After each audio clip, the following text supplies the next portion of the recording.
شروع اللہ کا نام لے کر جو بڑا مہربان نہایت رحم والا ہے۔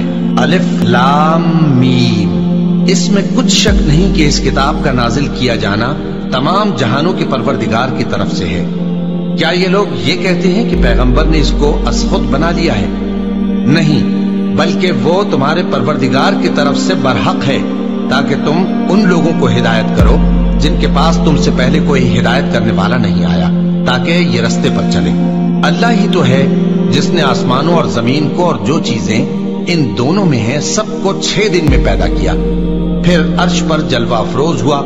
اس کے سوا تمہارا نہ کوئی دوست ہے اور نہ سفارش کرنے والا۔ کیا تم نصیحت حاصل نہیں کرتے؟ وہی آسمان سے زمین تک کے ہر کام کا انتظام کرتا ہے، پھر ہر کام ایک روز جس کی مقدار تمہارے شمار کے مطابق 1000 برس ہوگی اس کی طرف رجوع کرے گا۔ اسی شان کا ہے وہ خالق جو پوشیدہ اور ظاہر کا جاننے والا ہے، غالب ہے، بڑا مہربان ہے۔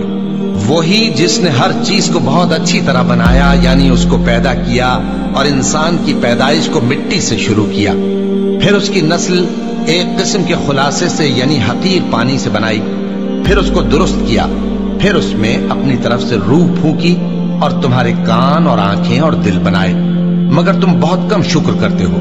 اور کہنے لگے کہ جب ہم زمین میں ملیا میٹ ہو جائیں گے تو کیا اثر نو پیدا ہوں گے؟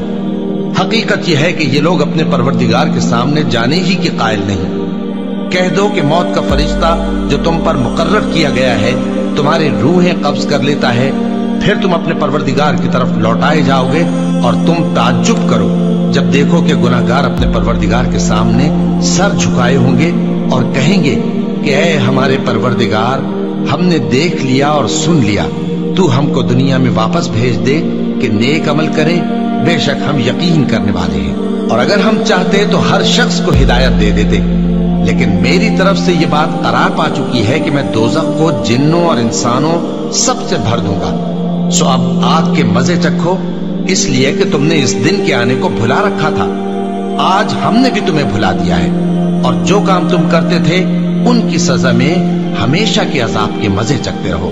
ہماری آیتوں پر تو وہی لوگ ایمان لاتے ہیں کہ جب ان کو ان کے ذریعے نصیحت کی جاتی ہے تو سجدے میں گر پڑتے اور اپنے پروردگار کی تعریف کے ساتھ تسبیح کرتے ہیں اور غرور نہیں کرتے۔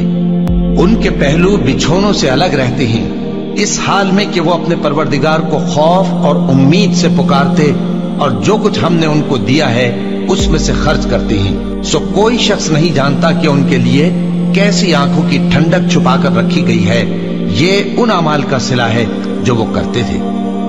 بھلا جو مومن ہو وہ اس شخص کی طرح ہو سکتا ہے جو نافرمان ہو؟ دونوں برابر نہیں ہو سکتے۔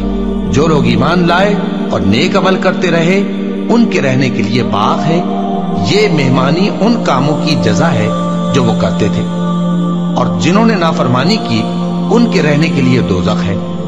جب چاہیں گے کہ اس میں سے نکل جائیں تو اس میں لوٹا دیے جائیں گے، اور ان سے کہا جائے گا کہ جس دوزخ کے عذاب کو تم جھوٹ سمجھتے تھے اس کے مزے چکھو، اور ہم ان کو قیامت کے بڑے عذاب سے پہلے دنیا کے عذاب کا بھی مزہ چکھائیں گے، شاید وہ ہماری طرف لوٹ آئیں۔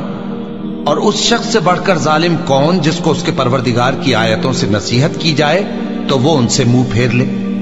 ہم گناہگاروں سے ضرور بدلہ لینے والے ہیں، اور ہم نے موسیٰ کو کتاب دی تو تم ان سے ملاقات ہونے سے متعلق شک میں نہ ہونا، اور ہم نے اس کتاب کو بنی اسرائیل کے لیے ذریعہ ہدایت بنایا تھا، اور ان میں سے ہم نے پیشوا بنائے تھے جو ہمارے حکم سے ہدایت کیا کرتے تھے، جبکہ وہ صبر بھی کرتے تھے اور وہ ہماری آیتوں پر یقین رکھتے تھے۔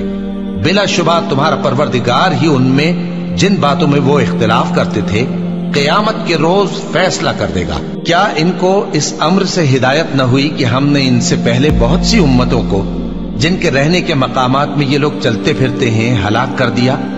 بے شک اس میں نشانیاں ہیں، تو یہ سنتے کیوں نہیں؟ کیا انہوں نے نہیں دیکھا کہ ہم بنجر زمین کی طرف پانی رواں کرتے ہیں، پھر اس سے کھیتی پیدا کرتے ہیں جس میں سے ان کے چوپائے بھی کھاتے ہیں اور یہ خود بھی کھاتے ہیں؟ تو یہ دیکھتے کیوں نہیں؟ اور کہتے ہیں اگر تم سچے ہو تو یہ فیصلہ کب ہوگا؟